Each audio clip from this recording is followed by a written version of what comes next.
কেমন আছো ছোট্ট বন্ধুরা? আশা করি তোমরা সবাই ভালো আছো। আজকে আমরা পরিবেশ ও বিজ্ঞান সপ্তম শ্রেণীর আলো এই বিভাগের আমরা পড়া আরম্ভ করব। আলোটা বেশ বড় চ্যাপ্টার, কিন্তু আজকে আমরা এই 15 নম্বর পাতা থেকে আরম্ভ করব এবং হাতে কলমে এই অংশটা পুরোটা আমরা করব। সেটা মোটামুটি বেশ বড়ই, এই ধরে নাও 23 নম্বর পাতা অবধি। তো এই পার্টটায় অনেকটা বড়ই হচ্ছে, তাই আমরা তাড়াতাড়ি শুরু করে দিই। চলো, শুধু বলে দিই যে যদি তোমরা এখনও আমার এই চ্যানেলটা সাবস্ক্রাইব না করে থাকো তাহলে অবশ্যই সাবস্ক্রাইব করে নিও। আর আমার পড়ানো যদি তোমাদের ভালো লেগে থাকে তাহলে পরে তোমার বন্ধু বান্ধব চেনাশোনার মধ্যে আমার এই চ্যানেলের কথা তাদেরকে জানাতে পারো, তাহলে পরে তারাও এই পড়াগুলো খুব তাড়াতাড়ি শিখে নিতে পারবে। কেমন? তাহলে এসো আমরা আরম্ভ করি। আলো। প্রাত্যহিক জীবনে আলো সংক্রান্ত বিভিন্ন ঘটনা ও আলোর সরল রৈখিক গতি। সরল রৈখিক মানে সরল রেখা। হ্যাঁ, আলোর গতিটা কীরকম না সরল রেখা। ঠিক আছে, একদম সোজা, এটা যেরকম দেখছো সরল রেখা, আর আমরা জ্যামিতিতে এঁকেওছি সরল রেখা, তা আলোর গতি কিন্তু সরল রেখার মতোই। কেমন? আচ্ছা, এবার দেখো কিছু আমাদের প্রাত্যহিক জীবনের কথা বলেছে যে জানলা থেকে একটু দূরে উজ্জ্বল রোদে ঘরের মধ্যে তুমি পড়তে বসেছো। এমন সময় তোমার মা জানলার পাশে এসে দাঁড়ালেন। ব্যাস, উজ্জ্বল রোদের বদলে একটা ছায়া এসে হাজির। এখন সব আবঝাবছা হয়ে গেল। এরকম একটা আমরা দেখেই থাকি যে জানলাতে এসে কেউ দাঁড়ালে পরে ঘরের ভেতরটা একটুখানি অন্ধকার হয়ে যায়, তাই না? অনিরুদ্ধ দুপুরবেলা ঝিল পাড়ে বটগাছের তলায় বসেছিল। তন্ময় হয়ে দেখছিল জলের ঢেউয়ের খেলা। কিন্তু হঠাৎই চোখ যেন আলোয় ধাঁধিয়ে উঠছিল। তখন ঢেউগুলোকে চকচকে লাগছিল। একটা বিশেষ সময়তে ঢেউগুলোতে সূর্যের আলোর প্রতিফলন হয়, তাই ঢেউগুলো তখন চকচক করে ওঠে, তাই না? আনোয়ারা খালি বালতিটা যখন জল নিয়ে ভর্তি করলো, তখন হঠাৎই বালতিটার ওপর থেকে দেখে ও অবাক হয়ে গেল। বালতির গভীরতা যেন কমে গেছে মনে হচ্ছে। তোমরা এটা দেখেছো নিশ্চয়ই, খালি বালতিটা যতটা গভীর মনে হয়, জল ভরলে পরে আর ততটা গভীর মনে হয় না, একটু কম মনে হয়, তাই না? সুজাতা একদিন দুপুরবেলা বিছানায় শুয়েছিল, ঘুম আসছিল না। হঠাৎই দেখতে পেল ভেন্টিলেটর দিয়ে সূর্যের আলো উল্টো দিকের দেওয়ালে পড়ে কতগুলো গোল গোল আলোর চাকতি তৈরি করেছে। কিন্তু ওই রকম গোল গোল আকৃতি কেন? ভেন্টিলেটর তো চৌকো হয়, তাই না? চৌকো বা আয়তাকার হয়। তো সেইখানেতে দেওয়ালেতে যে আলোটা পড়ছে সে আলোটা চৌকো না হয়ে গোল গোল কেন হয়ে গেল? পুকুরের পাশ দিয়ে যাওয়ার সময় প্রত্যুষ প্রতিদিন দেখে পুকুরে গাছের আর পুকুর পাড়ের বাড়িগুলোর কেমন সুন্দর ছবি পড়ে। পুকুরটা ঠিক যেন একটা আয়না, তাই না? আয়নার সামনে দাঁড়িয়ে সুমি ভাবে ও যখন ওর ডান হাত নাড়ে তখন আয়নায় ওর ছবিটা একই রকম ভাবে তার বাঁ হাত নাড়ে কেন? একটা সোজা লাঠিকে লম্বভাবে মাটিতে পুঁতে রেখেছিল মৃন্ময়। প্রতিদিন ওটার ওপর রোদ পড়ে। মৃন্ময় প্রতিদিন ওর ছায়াটা লক্ষ্য করে। ছায়াটা কখনো ছোট হয়, কখনো বা বড়। কিন্তু মৃন্ময় অবাক হয়ে দেখে সূর্য যখন মাথার ঠিক ওপরে তখন লাঠির প্রায় কোনো ছায়াই পড়ে না। অরুণিমা একদিন জলভর্তি বালতির মধ্যে একটা লাঠি ডুবিয়ে দেখে যে লাঠিটা যেন বাঁকা, কিন্তু যেই না লাঠিটাকে জলের ওপরে তুলল অমনি ওটা আবার সোজা হয়ে গেল। এই যে ঘটনাগুলো এখানেতে বলেছে, এই প্রত্যেকটা ঘটনা আমরা আমাদের দৈনন্দিন জীবনেতে দেখতে পাই, তোমরাও দেখতে পাও, তাই না? তো এগুলো কেন ঘটে? এই সবগুলোই ঘটে আলোর কারণে। এবার কিভাবে এবং কেন আলোর জন্যে আমরা এই ধরনের অভিজ্ঞতা অর্জন করি সেটা আমরা এই চ্যাপ্টারেতে শিখব। কেমন? দেখো, এরকম কত ঘটনাই আমরা দেখি প্রতিদিন আমাদের চারপাশে। এ সবই আলোর খেলা। আলো সম্বন্ধে জানলে এসব ঘটনা কেন ঘটে তা বোঝা যায়। আমরা এখন সেটাই করব, জানবো আলোর নানা কথা। খুব ইম্পর্টেন্ট চ্যাপ্টার, তোমরা কিন্তু খুব মন দিয়ে পড়ো। হ্যাঁ, আর আমার পক্ষে যতটা সম্ভব হবে আমি তোমাদের খুব ভালো করে এই চ্যাপ্টারটা বুঝিয়ে দিতে চেষ্টা করব। কেমন? খালি তোমরা আমার সঙ্গে থেকো আর পড়াটা ঠিক করে শেষ অবধি শুনো। কেমন? আচ্ছা দেখো, দিনের বেলা আমরা ঘরের ভেতর সব কিছু দেখতে পাই। খাট, আলমারি, চেয়ার, টেবিল সব কিছু। আর যখন রাত্রি নেমে আসে, ঘরের ভিতরের আলো নিভে যায়, চাঁদের আলো বা রাস্তার আলো জানালা দিয়ে ঘরে ঢুকতে পারে না, তখন আমরা ঘরের ভিতরের কোনো জিনিসই দেখতে পাই না, আন্দাজে ঠাউর করে চলতে হয়, তাই না? রাত্রিবেলাতে যদি আমাদের সেরকম জায়গায় বাড়ি হয়, বিশেষ করে শীতকালেতে, যখন আমরা দরজা জানলা সব বন্ধ করে দিয়ে পর্দা টানা থাকে, হ্যাঁ, তখন ঘরের মধ্যে বাইরে থেকে কোনো আলো ঢুকতে পায় না, তখন ঘরের ভেতরের কোনো জিনিস আমরা দেখতে পাই না। অথচ যদি একটা জোনাকি পোকা কোনোভাবে ঘরে ঢুকে পড়ে, সেটাকে দেখতে আমাদের কিন্তু কোনো অসুবিধা হয় না, তাই না? সেটাকে দেখতে আবার আলাদা করে কোনো আমাদের আলোর দরকার হয় না। এবার ভেবে বলো তো, জোনাকি পোকাটাকে তুমি দেখতে পেলে কেন? অন্য জিনিসগুলোকে দিনের বেলা দেখতে পেলেও রাত্রির বেলা অন্ধকারে দেখতে পাওনি কেন? রাত্রিবেলাতেও যদি তুমি ওই জিনিসগুলো দেখতে চাও, তাহলে তোমার কি চাই? তার মানে কি, জোনাকি পোকার যে আলোটা থাকে সেটা জোনাকি পোকার গায়ে লাগিয়ে থাকে, সেজন্য আমরা জোনাকি পোকার আলোটাকে দেখতে পাই। কিন্তু অন্য জিনিসগুলোকে দিনের বেলায় পেলেও রাত্রির বেলার অন্ধকারে কেন দেখতে পাইনি? দিনের বেলা দেখতে পাই কারণ দিনের বেলায় সূর্যের আলো সেই জিনিসগুলোর ওপর প্রতিফলিত হয়, তাই আমরা জিনিসগুলো দেখতে পাই। কিন্তু রাত্রির বেলাতে ওই জিনিসগুলোর ওপরে আলো পড়ে না, তাই আমরা দেখতে পাই না। কিন্তু রাত্রির বেলাতেও যদি তুমি ওই জিনিসগুলোকে দেখতে চাও, তাহলে তোমার কি চাই? তাহলে আমার একটা আলো চাই, হয় ঘরের আলো চাই, তা নয়তো একটা প্রদীপ চাই, একটা মোমবাতি চাই, একটা টর্চ চাই, বা একটা লম্ফ চাই, কিছু একটা আলো উৎস চাই, যে আলোর জন্যে আমরা ওই জিনিসগুলো দেখতে পাবো। কিভাবে দেখতে পাবো? না, ওই আলোগুলো গিয়ে ওই জিনিসগুলোর উপরে পড়বে এবং পড়ে ওটা যখন প্রতিফলিত হবে তখনই আমরা ওই জিনিসগুলো দেখতে পাবো। তাহলে দেখা গেল কিছু কিছু বস্তু আছে যাদের নিজস্ব আলো আছে, অর্থাৎ এই বস্তুগুলো থেকে নিজস্ব আলো নির্গত হয়, যেমন জোনাকি, যেমন সূর্য, তাই না? এই বস্তুগুলোকে সপ্রভ বস্তু বা আলোর উৎস বলে, যেমন সূর্য, তারা, জোনাকি ইত্যাদি। আবার যে বস্তুগুলো নিজস্ব আলো নেই, সেই বস্তুগুলোকে অপ্রভ বস্তু বলে, যেমন ইট, কাঠ, পাথর ইত্যাদি। দেখো, তাহলে দু ধরনের বস্তু আমরা শিখলাম, একটা হচ্ছে সপ্রভ বস্তু, আর একটা হচ্ছে অপ্রভ বস্তু। সপ্রভ বস্তুর নিজস্ব আলো থাকে, আলোর উৎস থাকে, যেমন সূর্য, তারা, জোনাকি ইত্যাদি। আর অপ্রভ বস্তু যাদের নিজস্ব কোনো আলোর উৎস থাকে না, যেমন ইট, কাঠ, পাথর ইত্যাদি। এবারে এই টেবিলটার মধ্যে দেখো আমরা লিখব যে কোন বস্তুগুলো সপ্রভ আর কোন বস্তুগুলো অপ্রভ, মানে কোন বস্তুগুলো নিজস্ব আলোর উৎস আছে, কোনগুলো নিজস্ব আলোর উৎস নেই। কেরোসিন লম্ফ, কেরোসিন লম্ফ যখন জ্বালানো হয় তখন সেটা সপ্রভ হয়, কিন্তু যখন জ্বালানো হয় না তখন কিন্তু সেটা হচ্ছে অপ্রভ। পেন, পেন সপ্রভ নয়, পেন থেকে কোনো আলো বেরোয় না, কাজেই পেনটা হচ্ছে অপ্রভ। জামার বোতাম, সেটাও অপ্রভ, তাই না? মোমবাতি, দেখো শুধু মোমবাতিটা কিন্তু অপ্রভ, কিন্তু মোমবাতি যখন জ্বলছে তখন সে হচ্ছে সপ্রভ। জোনাকি আমরা দেখলাম সপ্রভ। ছাতা, ছাতার কোনো নিজস্ব আলোর উৎস নেই, তাই ছাতা হচ্ছে অপ্রভ। আচ্ছা, তারা, তারা হচ্ছে সপ্রভ। তারা মানে আকাশে আমরা যেগুলো জলজল করতে দেখি প্রায় সবগুলোই কিন্তু তারা, তাদের নিজস্ব আলোর উৎস আছে। তারা হয়তো সূর্যের থেকেও অনেক দূরে, তারা হয়তো এখন আর নেইও, কিন্তু তাদের আলোটা এখনো এসে পৌঁছচ্ছে, সেটা তোমরা পরে অন্য চ্যাপ্টারে জানবে।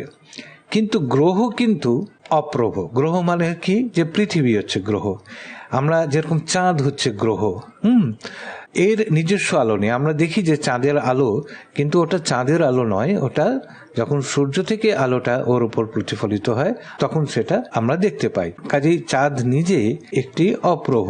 চাঁদ বা যে কোনো গ্রহ, চাঁদ থেকে যদি পৃথিবীর ছবি কখনো দেখে থাকো তোমরা, তাহলে দেখবে যে পৃথিবীরও একটা আলো দেখাচ্ছে, কিন্তু সেটা নিজস্ব আলো নয়, সেটা হচ্ছে সূর্যের আলো প্রতিফলিত হচ্ছে।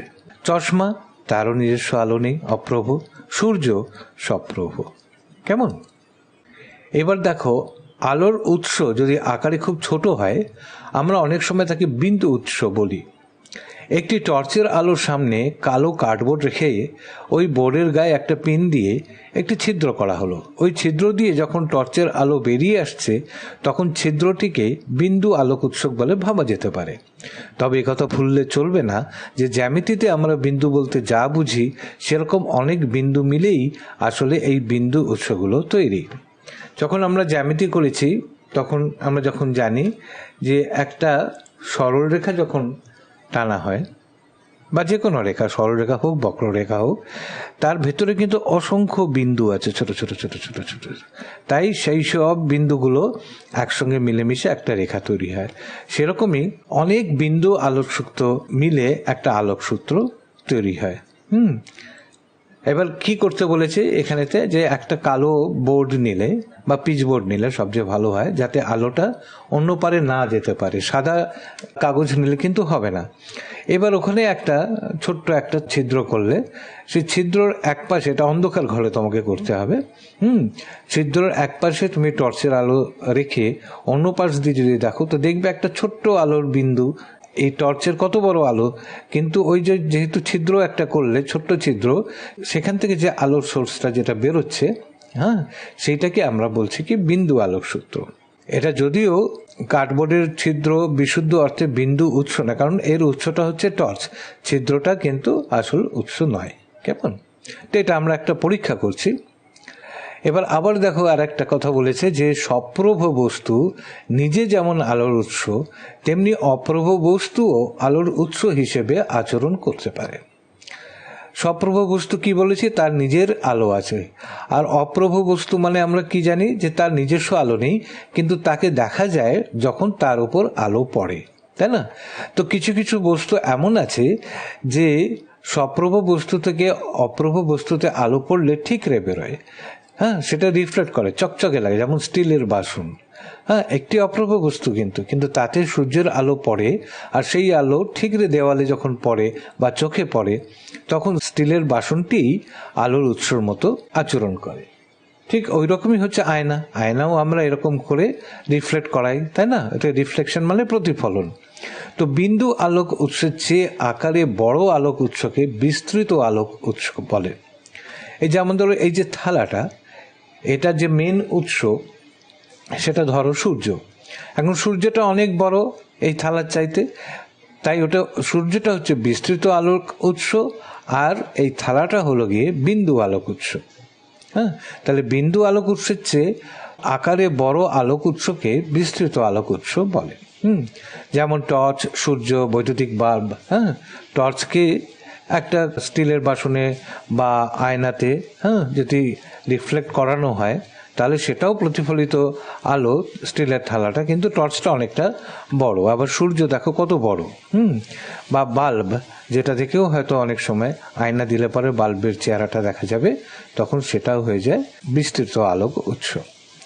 এবার দেখো কাঁচের জানলা বন্ধ করে রাখলেও বাইরের রোদ তা দিয়ে ঘরে ঢুকে যায়, কিন্তু কাঠের জানলায় তো তা হয় না। আলো সব রকম পদার্থের মধ্যে দিয়ে যেতে পারে না। ভেবে দেখো তো, জলের মধ্যে দিয়ে কি আলো যেতে পারে? হ্যাঁ, যেতে পারে। তুমি কি জল ভর্তি পাত্রের তলদেশ বাইরে থেকে দেখতে পাও? দেখতে পাই, যদি পরিষ্কার জল হয় নিশ্চয়ই দেখতে পাই, কিন্তু ঘোলাটে জল হলে পরে দেখা যায় না, তাই না? বায়ু, স্বচ্ছ কাঁচ, জল ইত্যাদি বস্তুগুলোকে স্বচ্ছ বস্তু বা স্বচ্ছ মাধ্যম বলে। এই ধরনের বস্তুর মধ্যে দিয়ে আলো সহজেই যাতায়াত করতে পারে। আবার কাঠ, দেওয়াল, লোহা ইত্যাদি যেসব বস্তু দিয়ে আলো একেবারেই চলাচল করতে পারে না, তাদের অস্বচ্ছ বস্তু বা অস্বচ্ছ মাধ্যম বলে। ঠিক আছে? তাহলে স্বচ্ছ মাধ্যম কোনগুলো? যে কাঁচ দিয়ে আমরা এপার ওপার দেখতে পাই, বাতাস বা বায়ু, সেটাও স্বচ্ছ, আমরা দূরের জিনিস দেখতে পাই, তাই না? কিন্তু এই যে আমাদের বাড়ির যে দেওয়াল থাকে বা কাঠের যে জানলা থাকে, বা ধরো একটা লোহার কোনো ঘর বা একটা লোহার কড়াই যদি আমরা আলোর সামনে ধরি, সেই তার ভেতর দিয়ে তো আলো আসতে পারে না, কাজে সেগুলো হচ্ছে অস্বচ্ছ বস্তু। আর যেগুলো দিয়ে আলো একদম পারাপার করতে পারে, সেগুলো হচ্ছে গিয়ে স্বচ্ছ মাধ্যম।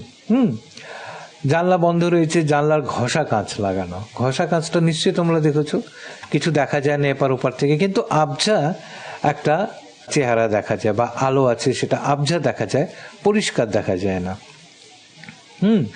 এই যে দেখো জানলার বাইরে কে যেন দাঁড়িয়ে আছে, আবঝা একটা মূর্তি, ঠিক বোঝা যাচ্ছে না। জানলা বন্ধ অবস্থায় যখন ওই কাঁচ দিয়ে ঘরে রোদ আসে, তখন হালকা ফিকে হওয়ার রোদ আসে। আসলে ঘষা কাঁচ, কুয়াশা, ট্রেসিং পেপার ইত্যাদি বস্তুর মধ্যে দিয়ে আলো যাতায়াত করতে পারলেও ভালোভাবে পারে না। তাই এই সমস্ত বস্তু বা মাধ্যমকে ঈষৎ স্বচ্ছ বস্তু বলে। তাহলে বস্তু আমরা অনেক ধরনের দেখলাম, সপ্রভ, অপ্রভ, স্বচ্ছ, অস্বচ্ছ, ঈষৎ স্বচ্ছ। ঠিক আছে, কতগুলো জিনিস দেখলাম দেখো। আচ্ছা, এবার একটা দেখো দরকারি কথা বলছে, কোনো মাধ্যম ছাড়াও আলো চলাচল করতে পারে। সূর্য ও পৃথিবীর মধ্যে এক বিরাট অংশে কোনো মাধ্যম থাকে না, তবু প্রতিদিন সূর্য থেকে আলো পৃথিবীতে এসে পৌঁছায়। তাহলে আলো কিন্তু চলে, আলো চলাচল করতে কিন্তু কোনো মাধ্যম লাগে না। কিন্তু অনেক সময় দেখবে শীতকালেতে গাছের পাতার ফাঁক দিয়ে সূর্যের আলো দেখা যায়। হ্যাঁ, ওইটা কিন্তু আসলে কুয়াশার অসংখ্য বিন্দুতে বা ধোঁয়া থাকলে পরে সেই ধোঁয়াতে আলোটা রিফ্লেক্ট করছে বলে কি আমরা আলো বলে ভুল করছি। কিন্তু এই যে ধরো সূর্য থেকে পৃথিবী, পৃথিবী থেকে চাঁদ, এর মধ্যে কিন্তু কোনো বাতাস থাকে না, কোনো মাধ্যম থাকে না, কোনো কুয়াশা থাকে না, কিন্তু তবুও কিন্তু আলো সেখানে যাতায়াত করছে, তাই না আমরা পৃথিবীতে আলোটা পাচ্ছি। আচ্ছা, এবার দেখো আলোর সরলরৈখিক গতি হাতে কলমে একটা শক্ত ও সোজা দুমুখওয়ালা খোলা পাইপ নাও। এবার এক চোখ বন্ধ করে পাইপটার মধ্যে দিয়ে একটা জ্বলন্ত মোমবাতির শিখাকে দেখার চেষ্টা করো। এটা যখন দেখবে এটা কিন্তু খুব সাবধানে দেখো, কারণ চোখটা নষ্ট হয়ে যেতে পারে যদি বেশিক্ষণ দেখো। এবার একটা বাঁকা পাইপ নাও। পুরনো জলের পাইপটাই যদি বাড়িতে থাকে তাহলে তোমরা সেটা দিয়ে এই পরীক্ষাটা করতে পারো, বা একটা পিচবোর্ড কেটে, লম্বা করে কেটে সেটাকে পাইপের মতো করে সেটা দিয়েও এই পরীক্ষাটা তোমরা করতে পারো। কিন্তু মোমবাতি যদি জ্বালাও সঙ্গে কিন্তু বাবা মাকে বা বড় কাউকে রেখো। তোমরা কিন্তু নিজে করতে যেও না, মোমবাতিটা পড়ে গেলে পরে আগুন টাগুন ধরে গেলে পরে খুব বিপদ হয়ে যাবে।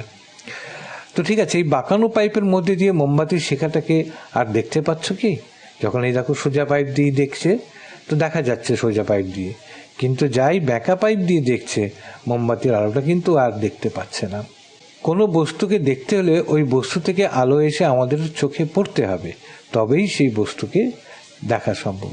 যেটা বললাম তোমাকে, আমরা দিনের বেলায় কেন ঘরের মধ্যে আলমারি, খাট এসব দেখতে পাই? কারণ তার উপর আলো পড়ে, সেই আলোটা রিফ্লেক্ট করে আমাদের চোখে পড়ে, তখন সেই আমরা বস্তুটাকে দেখতে পাই। প্রথম ক্ষেত্রে সেটাই হয়েছে, কারণ আমরা সোজাসুজি আলোটাকে দেখতে পাচ্ছি। কিন্তু দ্বিতীয় ক্ষেত্রে কি মোমবাতির শিখা থেকে আসা আলো তোমার চোখ অবধি পৌঁছতে পারেনি? কেন পারেনি? আলো কি তবে আসার পথে কোথাও বাধা পেয়েছে? এই যে ব্যাকা, তাই বাধা পেয়েছে আলোটা, তাই সে আসতে পৌঁছতে পারেনি চোখেতে, তাই না? প্রথম ও দ্বিতীয় ক্ষেত্রে আলোর পথের মধ্যে পার্থক্য কোথায়? পাইপটা সোজা থাকায় আলো প্রথম ক্ষেত্রে শিখা থেকে চোখে পৌঁছতে পেরেছে, দ্বিতীয় ক্ষেত্রে পাইপটা বাঁকা, তাই দ্বিতীয় ক্ষেত্রে আলো চোখে এসে পৌঁছতে পারেনি। তাহলে বলা যায় আলো সরল রেখায় চলাচল করে, এটাই আলোর একটা ধর্ম। এই দেখো, এটা আলো বলে সোজা অবস্থা আমরা দেখতে পেলাম আর ব্যাকা অবস্থা আমরা দেখতে পেলাম না। কিন্তু যদি এটা জল হয়, ওই পাইপটার মধ্যে যদি জল থাকে, সোজা পাইপ হলেও জল এপার ওপার করতো, ব্যাকা পাইপ হলেও জল এপার ওপার করতো। কাজেই আলো যে সরলরেখায় চলাচল করে, এটা হচ্ছে এখান থেকে আমরা এটা প্রমাণ করলাম। এই সরলরেখায় চলার হচ্ছে আলোর একটা ধর্ম। কেমন? আলোর আচার আচরণকে বুঝতে আমরা জ্যামিতিক চিত্রের সাহায্য নিই। আলোর যাত্রাপথকে ওই চিত্রে তীরচিহ্নযুক্ত সরলরেখার সাহায্যে বোঝানো হয়। একটু পরেই আমরা দেখছি আলোর চলার পথকে তীরচিহ্নযুক্ত যে কাল্পনিক সরলরেখা দিয়ে বোঝানো হয় তাকে আলোক রশ্মি বা রে অফ লাইট বলে। একটি আলোক রশ্মি বলে বাস্তবে কিন্তু কিছু নেই, কারণ হচ্ছে আলো তো আমরা শুধু চোখে দেখতে পাই না, তাই না? কিন্তু এই যে আমরা জিওমেট্রির মতো একটা লাইন কেটে সেখানে একটা যে তীর দিচ্ছি, এই দিয়ে আমরা যেটা বোঝাই সেটা হচ্ছে আলোক রশ্মি। তার মানে আলোটা এইখান থেকে আসছে আর এই দিকে যাচ্ছে। আর এইটা যেটা, সেটা হচ্ছে আলোক রশ্মি গুচ্ছ, একে বলে বিম অফ লাইট বলে। সেই বিম অফ লাইট যখন বেরোয় তখন কিন্তু সেটা এইভাবে বেরোয়। কেমন? এটাও দেখো, এইখানে উৎসটা আর এইদিকে যাচ্ছে লাইটটা, তাই তীরচিহ্ন এটা এইদিকে আছে। তো সেই জন্যে এই যে আলোক রশ্মি, একে কি বলে না, অপসরী আলোক রশ্মি গুচ্ছ। আর ঠিক উল্টো হতে পারে, যেমন ওই টর্চের সামনে যখন আমরা ওই পিচবোর্ডের মধ্যে একটা ছোট্ট ছিদ্র করে রেখেছিলাম, তখন টর্চটা এইখানে, সেখান থেকে লাইটটা এসে ওই ছোট্ট ছিদ্রের কাছে যাচ্ছিল। তাই দেখো এই অ্যারো চিহ্নটা এদিকে। এই ধরনের যে আলোর উৎস থেকে যে দিকে যাচ্ছে সেটাকে বলা হয় কি অভিসারী আলোক রশ্মিগুচ্ছ। আর যখন সমান্তরাল আছে, সমান্তরাল মানে আমরা পড়েছি যে দুটো রেখা যখন কখনোই পরস্পরের সঙ্গে মেলে না তখন তাকে সমান্তরাল রেখা বলা হয়। তো আলো এরকম সমান্তরাল আলোক রশ্মিগুচ্ছ যখন থাকে তখন আমরা এইভাবে আলোক রশ্মিটাকে এঁকে বোঝাই। ঠিক আছে, তাহলে সমান্তরাল আলোক রশ্মি হয়। আর দু ধরনের আবার আলোক রশ্মিগুচ্ছ আছে, একটা হচ্ছে অপসারী আর একটা হচ্ছে অভিসারী। কেমন? এবার দেখো প্রচ্ছায়া ও উপচ্ছায়া। সন্ধ্যা নেমে এসেছে, তোমার ঘরে টিউবলাইট অথবা আলোর অন্য কোনো উৎস জ্বলছে। তুমি লাইটটার ঠিক উল্টো দিকে দেওয়ালের কাছে তোমার হাত রাখলে সঙ্গে সঙ্গে দেওয়ালে তোমার হাতের তালুর আকৃতি একটা অন্ধকার জায়গা গঠিত হলো। তোমার হাতের তুলনায় আকৃতিটা একটু বড়। ভালোভাবে লক্ষ্য করে দেখলে দেখা যায় ওই অন্ধকার আকৃতির মাঝখানের অংশটা কিন্তু বেশ গাঢ়, আর ওই গাঢ় অন্ধকার অংশকে ঘিরে রেখেছে একটা আবছা অন্ধকার অংশ। এই যে দেখো গাঢ় অংশ, আর পাশটায় যে একটু লাইট গ্রে কালারের যেটা আছে সেটা হচ্ছে আবছা অন্ধকার অংশ। তো গাঢ় অন্ধকার অংশকে বলা হয় ছায়া বা প্রচ্ছায়া, আর প্রচ্ছায়াকে ঘিরে যে গ্রে কালারের যে হালকা ছায়া অংশটা সেটাকে বলে উপচ্ছায়া। তাহলে তার মানে একটা ছায়ার পাশে যেটা হালকা ছায়া থাকে সেটাকে বলছে কি উপচ্ছায়া। হয়তো যদি তোমরা টিউবলাইট জ্বালিয়ে পড়ো সেখানে হয়তো দূর থেকে দেওয়ালের ছায়া দেখতে পাবে না, কিন্তু যদি তোমরা মোমবাতির আলোয় পড়ো যে কোনো কারণে, বা যদি তোমরা কেরোসিন তেলের আলোতে পড়ো, বা আগে যে ধরনের বাল্ব পাওয়া যেত সেই বাল্বে পড়ো, বা ইভেন এলইডি লাইটে যদি তোমরা পড়ো তাহলে কিন্তু দেওয়ালে ছায়া পড়ে। এমনি যে টিউব লাইট যেটা আমরা এতদিন ব্যবহার করে এসেছি বা সিএফএল লাইটেও কিন্তু ওরকম ঘন ছায়া পড়ে না, কিন্তু উপছায়াটা ওখানে বেশি থাকে। সেটা নিয়ে আমরা আবার পরে জানছি, দেখো কি করে হচ্ছে। তুমি হাতটা যত দেয়ালের কাছে নিচ্ছ দেখবে ছায়া তত ছোট হচ্ছে আর উপছায়াও কমছে। যখন দূরে রাখছো হাতটা দেওয়াল থেকে তখন কি ছায়া পড়ছে, কিন্তু সেখানে প্রচ্ছায়াটা ছোট, উপচ্ছায়াটা বড়, আর হাতের সাইজটাও তোমার হাতের সাইজের চাইতে বড়। যত তুমি হাতটা দেওয়ালের কাছে নিয়ে যাবে তখন দেখবে যে এই প্রচ্ছায়াটা হাতের সাইজের মতোই হচ্ছে, ক্রমশ ছোট হয়ে হয়ে বড় ছিল আগে। তুমি যত হাতটা দেওয়ালের কাছে নিয়ে যাবে ততই দেখবে ছায়াটা আগের চাইতে ছোট হতে যাচ্ছে, আর প্রচ্ছায়াটা থাকছে আর উপচ্ছায়া কিন্তু সরে যাচ্ছে বা কমে যাচ্ছে। আবার যখন হাতটা দেওয়াল থেকে দূরে সরিয়ে নেবে তখন দেখবে ছায়ার অংশটা ছোট হচ্ছে আর উপচ্ছায়াটা বড় হচ্ছে। এবার টিউবলাইটটা নিভিয়ে দাও, বন্ধুকে বলো একটা ছোট্ট মোমবাতি জ্বালিয়ে তোমার হাতের পেছনে ধরতে। ছবিতে দেখো এই যে একটা কালো পিচবোর্ডের মাঝে পেরেক দিয়ে ফুটো করে মোমবাতির আলো ওই ফুটো দিয়ে পাঠাতে পারলে পরীক্ষাটা আরও ভালো হবে। মানে আগে যেরকম আমরা টর্চে করেছিলাম, একটা কার্ডবোর্ডে বা পিচবোর্ডে একটা ছোট্ট ফুটো করে তার সামনে করলে পরে আলোর ছিদ্রর যে সোর্সটা সেই সোর্সটা কিন্তু ছোট হয়ে গেল। মোমবাতির চাইতে এই সোর্সটা ছোট হলো, তাহলে কি হবে, কি দেখতে পেলে দেওয়ালে শুধুই তোমার হাতের ছায়া, উপচ্ছায়া অনুপস্থিত। এখানে দেখো, তাই তোমাকে বললাম যে মোমবাতি বা কেরোসিন তেলের ল্যাম্প বা এমনি বাল্ব বা এলইডি লাইট হলে পরেও এটা দেখতে পাবে। তাহলে দেখা যাচ্ছে আলোর উৎস বড় হলে প্রচ্ছায়া ও উপচ্ছায়া দুটোই গঠিত হয়। আবার উৎস যদি বিন্দু উৎস বা ছোট উৎস হয় তখন উপচ্ছায়া গঠিত হয় না, শুধুই ছায়া গঠিত হয়। এর একটা খুব ভালো উদাহরণ আছে, আমি তোমাদের বলি যে আকাশে যখন গরমকালেতেও দেখবে বিশেষ করে সূর্য মাথার উপরে থাকে, মাথার উপরে থাকা মানে হচ্ছে ধরো 11টা 12টা এরকম সময়, সেই সময় দেখবে যে মাটিতে যে ছায়া পড়ে বা একটার সময় মাটিতে যে তোমার ছায়া পড়লো সেটা কিন্তু পুরোপুরি প্রচ্ছায়া থাকে, ওর কিন্তু কোনো উপচ্ছায়া থাকে না।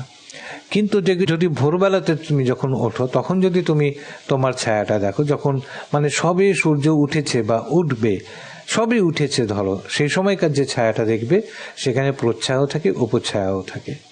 আবার যখন বিকেলবেলাতে বা সন্ধ্যেবেলাতে যখন সূর্য অস্ত যাবে সেই সময় তোমার ছায়া দেখো, সেই সময় তো উপচ্ছায়াই বেশি, প্রচ্ছায়া হয়তো থাকবেই না।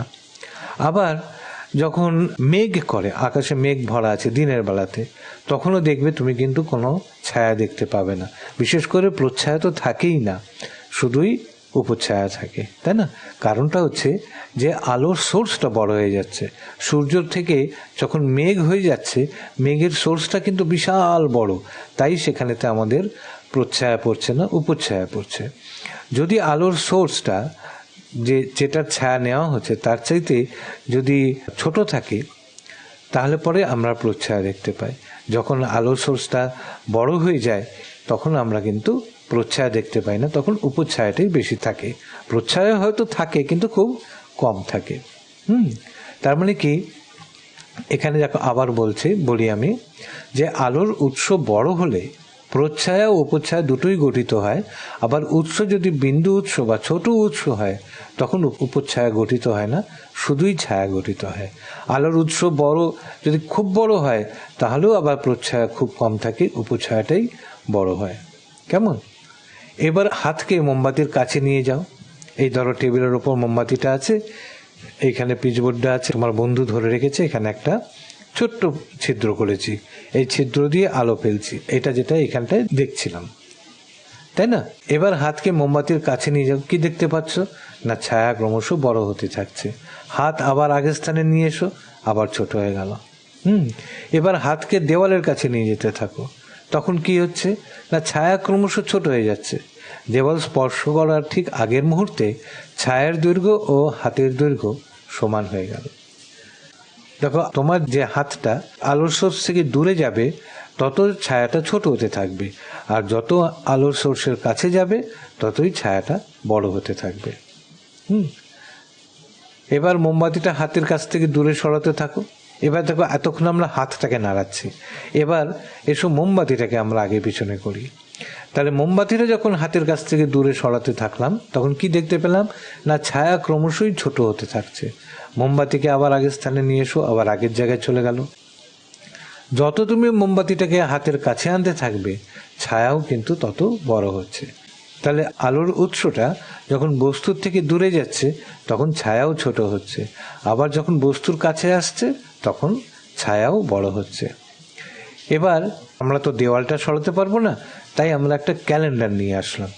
এবার ক্যালেন্ডারটা যখন একটা ডিস্টেন্সে রাখলাম, যে কোনো ধরো মোটামুটি সমান সমান, হাত মোমবাতির যে ছিদ্র যে উৎস বিন্দু উৎস সেইটা আর ক্যালেন্ডারটা একই ডিস্টেন্সে রাখলাম, তো একরকম আমরা ছায়া পেলাম।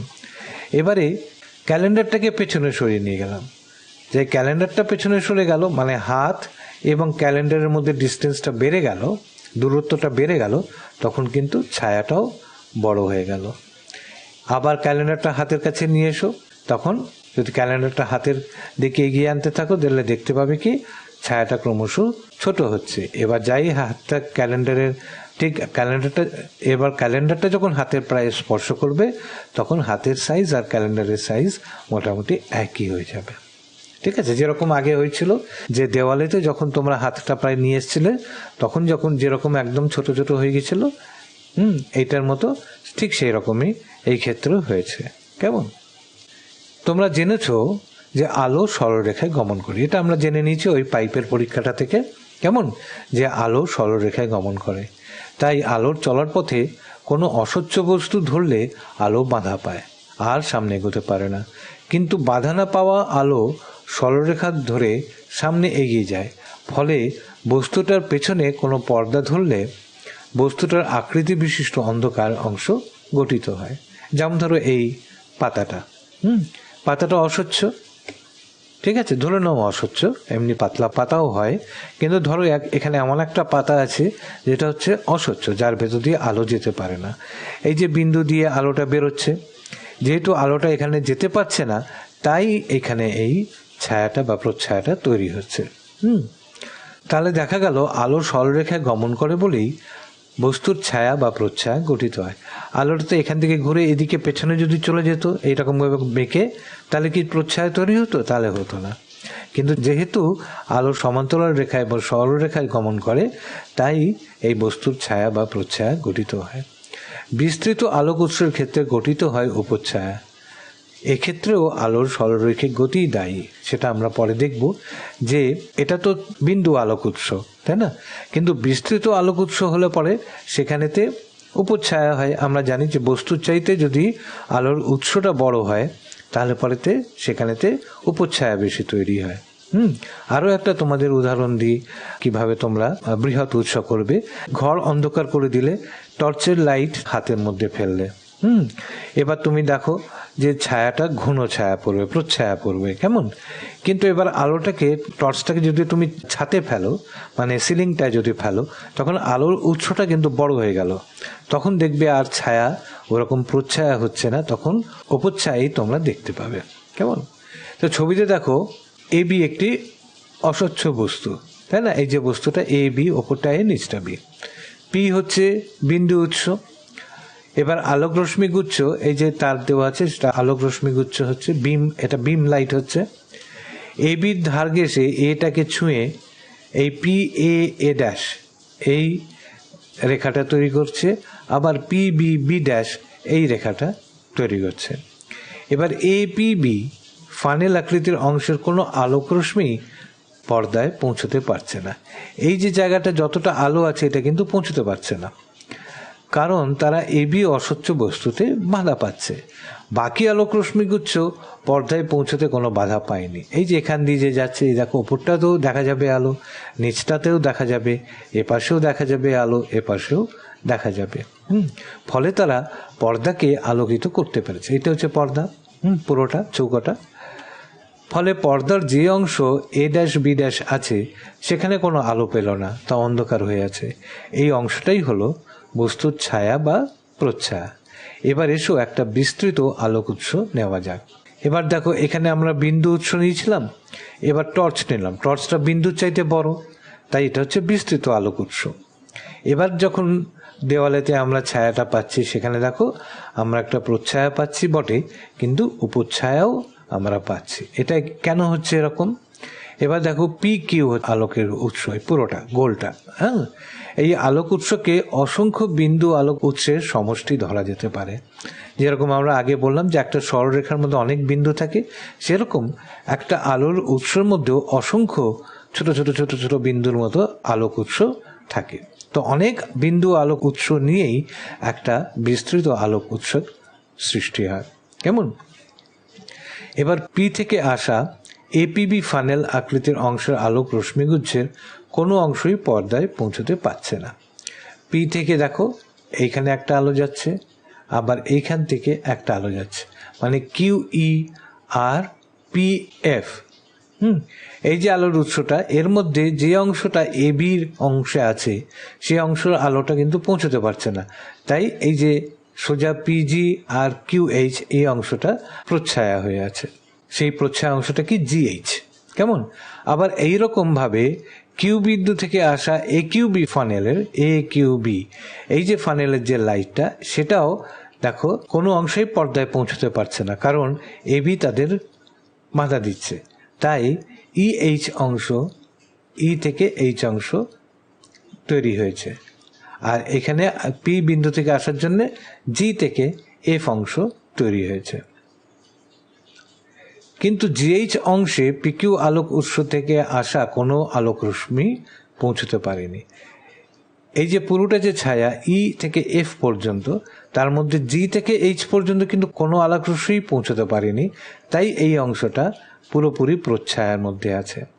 কিন্তু ই থেকে জি আবার এইচ থেকে এফ এই অংশটায় কিন্তু কিছু আলো পৌঁছতে পেরেছে, তাই কিন্তু এইটা হচ্ছে উপচ্ছায়া।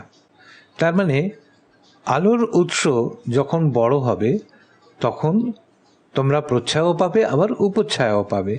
কিন্তু আলোর উৎস যদি ছোট হয়, বিন্দু হয়, তাহলে পরেতে উপচ্ছায়া কম হবে, প্রচ্ছায়াটা বেশি হবে। তাহলে আজকে আমরা অনেকটাই শিখলাম হাতে কলমে একটা।